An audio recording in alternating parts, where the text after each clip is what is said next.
By 3 p.m. on a Thursday in October, she would make a decision that would permanently alter how she connected with people. Not a dramatic decision, not something she announced or even consciously chose. Just a moment when she looked at her phone, saw his name, and didn't respond. By sunset, the person who always replied, who always explained, who always gave people closure, that person would be gone. By next week, she'd become someone who could disappear without a trace. By next month, ghosting wouldn't feel like abandonment anymore. It would feel like self-preservation. But right now, at 3 p.m., staring at the message on her screen, she was still someone who believed she owed people explanations, still someone who thought disappearing without a word was cruel, still someone who hadn't learned that sometimes the cruelest thing you can do to yourself is stay visible to people who only see you when they need something. The message wasn't complicated. Hey, been thinking about you. Want to grab dinner this week? Simple, normal, the kind of message she'd responded to 100 times before, but something was different this time. Something had shifted in the space between receiving the message and the moment she was supposed to respond. And that shift, that small, quiet moment of hesitation, would reshape everything. The rules about communication were clear in her world. You don't leave people hanging, you don't ignore messages, you don't disappear without explanation. That's what mature adults do. That's what good people do. If you're not interested, you say so. If you need space, you communicate it. If you're done with someone, you have the conversation. Ghosting was something cruel people did. Cowardly people. People who couldn't handle confrontation. She'd been ghosted before, knew how it felt. The confusion, the self-doubt. The way you check your phone obsessively, wondering if they're okay, if you did something wrong, if they're coming back. The way it leaves you in limbo.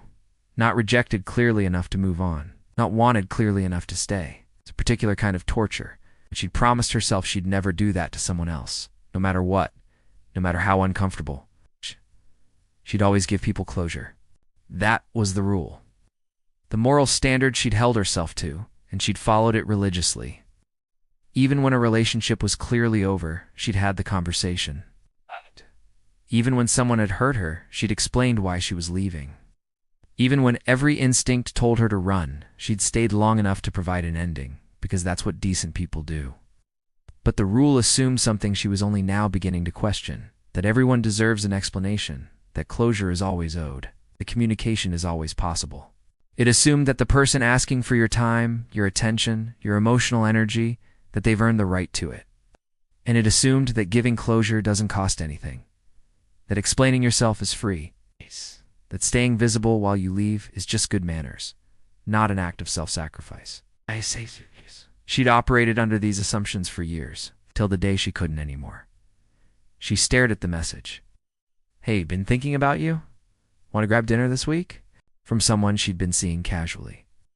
Nothing serious, nothing official, but consistent enough that she knew what this message meant. He wanted back in, wanted her attention again, wanted to pick up where they'd left off, which was nowhere specific, just a cycle of intermittent interest and casual neglect. We'd disappear for weeks, come back with a casual text. She'd respond. They'd see each other, he'd disappear again. And every time she'd told herself it was fine, it was casual, she wasn't expecting anything. But it wasn't fine. It was eroding something in her. Slowly, the constant availability, the accepting of breadcrumbs, the pretending she didn't notice the pattern. She'd tried to have the conversation before, multiple times. I need more consistency. I feel like I'm only hearing from you when it's convenient for you. I don't think this is working for me. And he'd apologize, promise to do better, give her just enough to keep her around. And she'd stay. Because walking away without resolution felt incomplete. Because she kept hoping he'd actually change. Because she didn't know how to leave without explaining. And he was very good at turning her explanations into negotiations. This time something was different. She looked at the message and felt tired, not angry, not hurt, just exhausted by the idea of responding, exhausted by the conversation she'd have to have if she replied honestly, exhausted by the negotiation that would follow if she tried to set a boundary, exhausted by the energy it would take to explain once again why this pattern wasn't working for her. She thought, what if I just don't? What if I don't respond? What if I don't explain? What if I just disappear? The thought felt transgressive. Wrong, against everything she believed about how to treat people, but it also felt like relief, like power she hadn't known she had, the power to simply not engage, to not make herself available, to not sacrifice her peace to give someone closure they probably didn't deserve. She put the phone down, face down, screen off, and went back to her day. Hours passed. She didn't respond, didn't even look at the message again, and something strange happened. Nothing, no catastrophe. No guilt so overwhelming she had to reply. No cosmic punishment for breaking the rule, just silence. And in that silence, space. Space she hadn't realized she'd been giving away constantly. The mental space of always being available, always owing people responses, always having to explain herself. That space came back to her, and it felt enormous. By evening, another message came through. Everything okay? She saw it and still didn't respond. Not out of cruelty, out of a realization that was solidifying with every hour of silence. She didn't owe him an explanation, didn't owe him her time, didn't owe him the emotional labor of processing their non-relationship he'd taken from her casually. Disappeared and reappeared at will. Kept her in limbo for months, and she'd accepted it because she thought being a good person meant always being available, always explaining, always giving closure. But what about her closure? What about her right to simply be done? By the next day, 3 more messages. Did I do something wrong? Can we talk? I don't understand what's happening, and she felt something she didn't expect. Not guilt, but clarity. He was confused because she'd trained him to expect her availability. She'd always responded, always explained, always made herself accessible, even when it hurt her. And now, by simply not responding, she'd disrupted a pattern he'd come to rely on. Her silence wasn't cruelty. It was the boundary she'd never been able to maintain with words. Because every time she'd tried to set boundaries verbally, he'd talked her out of them. But silence. Silence couldn't be negotiated with. Silence couldn't be convinced. Silence was final. And in that finality, she found something she'd been missing. Her power back. The power to leave without justifying it. To be done without debating it. To protect herself without explaining it, she'd become a ghost. And it felt less like abandoning him and more like recovering herself. The weeks that followed changed her fundamentally. Not just with him, it's with everyone. She started noticing all the places where she gave explanations she didn't. The friend who only reached out when they needed something. Instead of explaining why she was pulling back, she just stopped responding as quickly. Let the messages sit. Let the friendship fade naturally through mutual disinterest. The family member who guilted her into things. Instead of having the confrontation she'd always forced herself to have, she just started being unavailable. Can't make it. Sorry, no elaboration. No justification. The colleague who treated her time as less valuable than theirs. Instead of explaining why their constant demands were unreasonable, she just started saying no without explanation. I can't take that on. Period. She'd become someone who could disappear from situations and relationships that didn't serve her.